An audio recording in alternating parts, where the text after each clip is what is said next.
What happens when my charisma, my enthusiasm, my conviction that this helps you hits the roadblock of an objection? What happens when someone says, but I got to talk to this other person, or man, I saw a cheaper price somewhere else. How come you're charging more? How do you deal with that? And you hit that point. Wait, no, hold on. I do want to work with you. There's something in their mind at that time where it's like, I haven't told this guy everything that it's in my mind, and he's trying to push me away. For people who are newer to sales, they're being like, but I can't say that. What, you want me to act like I don't need this business? I need it. And they come off with commission breath and super forceful. Sales equals making someone else do the best decision in their life. I love Socratic questioning. So do I. They kind of feel like they're going to a psychologist. They kind of feel like they're going to some sort of, I don't know, someone that really understands them, right? Someone that really wants to hear them. But actually getting over the finish line with everyone else, you started to be like, oh my gosh, that worked. I signed up for a coaching program that actually helped me how to generate more leads, understand how to generate a better agency, create a better agency, scale my business, run ads. But the most important component that I learned from that is called Agency Lab, from that program, is that you're never going, even though your product is the most well-known product in the marketplace, or you run a lot of ads, you talk to a lot of people, if you don't get them through the door, especially when it's time to show the price or ask for the price or say, how much it's going to be in order for them to move forward with you. If you don't know how to get them through that, nothing else matters. Sure. Your ad cost goes to shit. Whatever cold call you did, 100 cold calls to generate that lead goes to shit. You know what I mean? Everything goes to shit if you don't get them through the door, right? Okay. So I had that one mentor that really told me, Esteban, I love your enthusiasm. I love your passion. I know that you believe in helping people.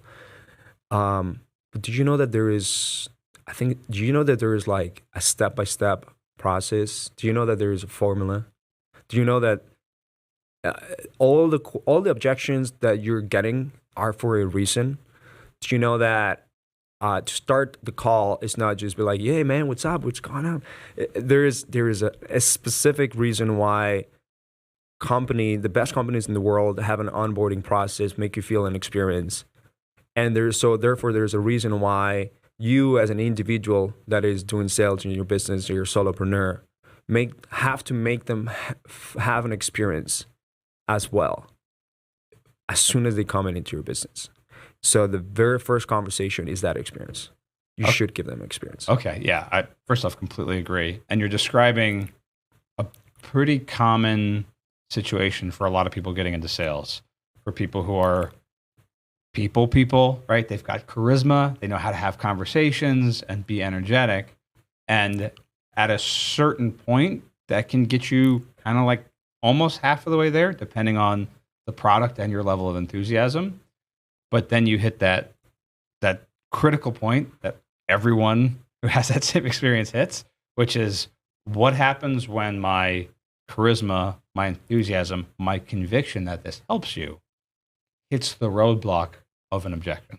What happens when someone says, but I got to talk to this other person, or man, I saw a cheaper price somewhere else. How come you're charging more? How do you deal with that? And you hit that point. So you said sales training found you when you were hitting those challenges. Do you remember a point when you started that coaching program, you're taking those sales calls, where you started implementing some of the things you learned and you noticed that they were working? That just being charismatic got you a certain, maybe halfway there, but actually getting over the finish line with everyone else, you started to be like, oh my gosh, that worked. Do you remember any instances of that? Absolutely, man. Even the first time that I did is it a takeaway? It's called the takeaway, I think so. Yeah, the first time that I did it, I was so scared to pushing them away from me, right?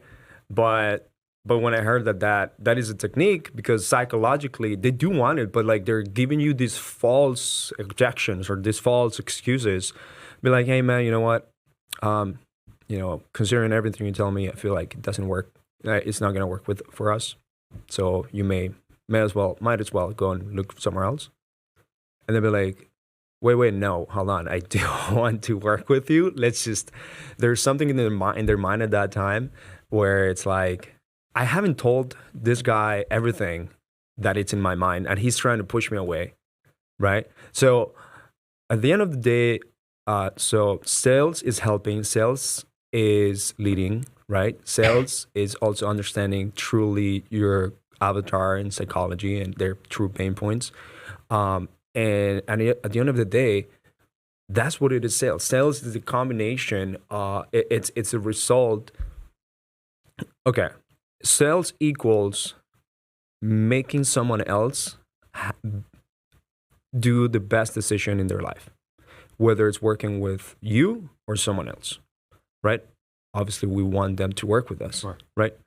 But it's truly having an understanding of the deep things that are blocking their mind, blocking them, whether that's logistically, whether that's something that has to do with fear in their mind, and it's helping them go through that process.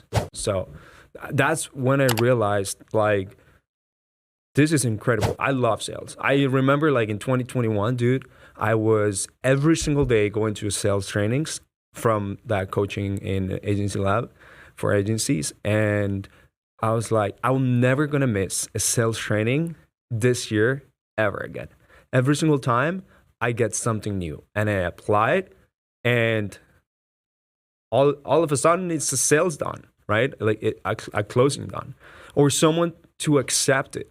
You know, sometimes you have to overcome or help people overcome the fear of making a decision, even though in their head it's a done deal, but there's something that is blocking them, right? It's themselves or their ability to make decisions, or like they don't have anyone to talk to about making a decision, right?